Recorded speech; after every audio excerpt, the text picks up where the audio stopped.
जाहिर है कि ये जंग एक बड़ी चुनौती है दोनों ही तरफ, लेकिन ईरान के लिए कितना मुश्किल है ये भी समझ लेते हैं। हमारे सहयोगी भी हमारे साथ जुड़े हैं। राहुल, क्योंकि आप शुरू से कवर कर रहे हैं, तो ईरान की ताकत क्या क्या, अगर मिसाइल्स की बात की जाए, ड्रोन्स की बात की जाए, तो किस चीज के दम पर है जो वो लगातार इजराइल को धमकियां दे रहा है और चेतावनी दे रहा है?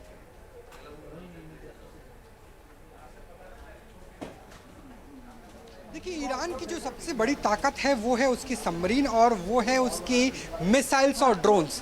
सबमरीन से इस लिहाज से कि उसे पता है कि अगर कभी अमेरिका हमला करेगा तो स्ट्रेट ऑफ हॉर्मोन्स के आसपास करेगा, और अगर वो भी अपने आप को बचाना चाहता है तो उसका भूगोल ही उसकी सबसे बड़ी ताकत है।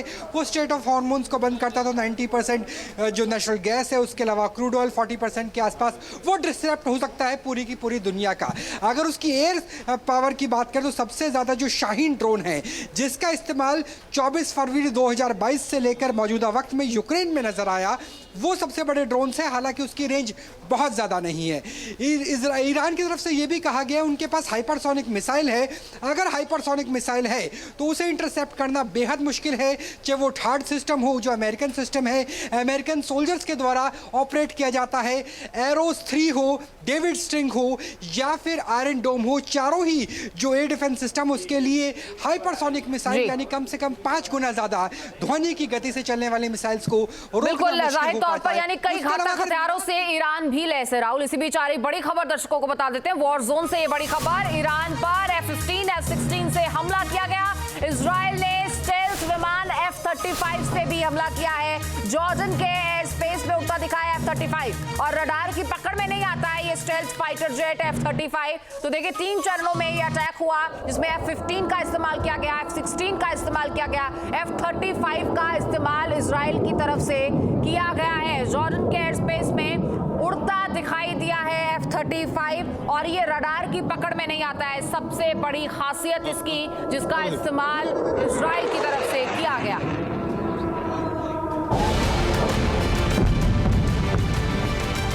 इजराइल का बड़ा बदला, आधी रात को ईरान दहला।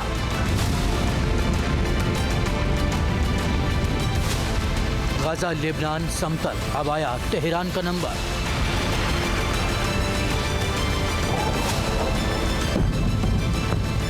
आसमान में गर्द कुमार, ईरान में बारूदी बवंडर लगातार।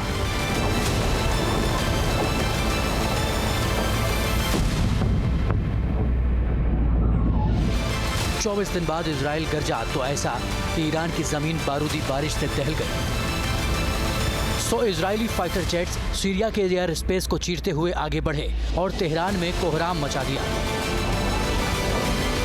2000 किलोमीटर दूर से किए गए इस हमले में F-35 जेट्स तक का इस्तेमाल किया गया, जिसे कोई रडार भी ट्रेस नहीं कर सकता। ईरान में जब लोग गहरी नींद में सो रहे थे, तभी बमबारी शुरू हो गई। अटैक के बाद सायरन बजने शुरू हो गए।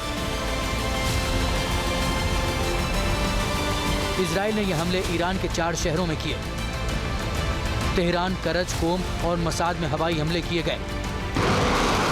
सेंट्रल तेहरान में बमबारी की आवाज सुनी गई। IRGC के मुख्यालय के पास भी धमाके हुए। पूरे ईरान में हड़कंप मच गया। इजराइल का अटैक सिर्फ मिलिट्री ठिकानों तक सीमित थे, लेकिन जो तस्वीरें सामने आ रही हैं वो बेहद ही खौफनाक है। इजराइल ने पहले बैलिस्टिक मिसाइल से अटैक किया, फिर फाइटर जेट्स से धावा बोला। ईरानी सरकारी मीडिया के मुताबिक कई विस्फोट इमाम खुमैनी इंटरनेशनल एयरपोर्ट के पास हुए। इजराइल ने कम से कम 7 मिसाइलें दागी। तेहरान के साथ साथ खुरेजिस्तान प्रांत के दक्षिण पश्चिमी शहरों अहवाज और अबादान में भी बमबारी की गई। पहली चीज, एयर डिफेंस सिस्टम जो है ईरान के, उनको टारगेट किया गया। दूसरा, ईरान के जो लाइकली चीजों से जिनसे वो अटैक करने की कोशिश कर रिटेलिएट करेंगे, यानी कि मिसाइल्स, ड्रोन्स, उनके लॉन्चिंग पैड्स को, उनके प्रोडक्शन सेंटर्स को और उनके जहां पर वो स्टोर किए हुए हैं उन जगहों को टारगेट किया गया। तो ये एक बहुत बढ़िया प्लानिंग के साथ की गई। इजराइल ने यह हमला 2 फेज में किया। पहले फेज में तेहरान और उसके आसपास के शहरों को निशाना बनाया गया। दूसरे फेज में दक्षिण पश्चिमी शहरों में अटैक को अंजाम दिया गया। इजराइल ने ईरानी परमाणु ठिकानों या तेल डिपो पर हमला नहीं किया। इजराइल का पूरा फोकस मिलिट्री बेस पर ही हमले का रहा। इजरायली सेना ने भी पुष्टि की है कि वो सैन्य ठिकानों को टारगेट कर रहे हैं। इजराइल ने ईरान पर हवाई हमले करने से कुछ वक्त पहले ही व्हाइट हाउस को इसकी सूचना दे दी थी और वो इजराइल के जवाबी हमले पर करीब से नजर रख रहे थे। एयर स्ट्राइक के बाद अमेरिका ने इजराइल का समर्थन किया है और कहा है कि ये ईरान के हमले का जवाब है। सबसे बड़ी ताकत इजराइल की है, उनकी इंटेलिजेंस एजेंसीज, उनके वो लोग जो कि उनको करेक्ट रियल टाइम इनपुट्स देते हैं, चाहे वो ईरान में हो।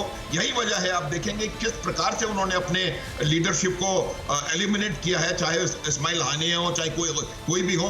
तो ये एक उनका बहुत बड़ा एसेट है और इसकी वजह से वो पिन पॉइंटेड एक्यूरेट अटैक करके और वापस आ सकते हैं।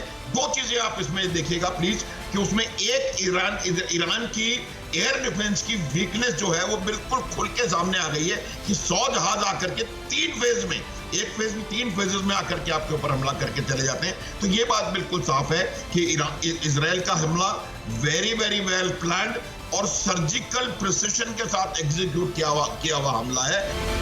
ईरान और इजराइल के बीच सीधी जंग छिड़ चुकी है। ईरान में इजराइल बारूदी प्रहार कर रहा है। तमाम सैन्य ठिकानों पर एयर स्ट्राइक कर इजरायली वायुसेना तबाही मचा रही है। इस हमले के बाद ये तय है कि मिडिल ईस्ट की ये जंग और भी विनाशकारी होगी। ये भी तय है कि यह खतरा इस युद्ध के महायुद्ध में तब्दील होने का है। Team news nation. इस बड़ी खबर पर हर अपडेट आप तक लगातार पहुंचा रहे हैं। कवरेज लगातार जारी है। तमाम मेहमान भी हमारे साथ न्यूज़ नेशन अब व्हाट्सएप पर खबरों के ताजा अपडेट के लिए न्यूज़ नेशन के इस QR कोड को स्कैन करें।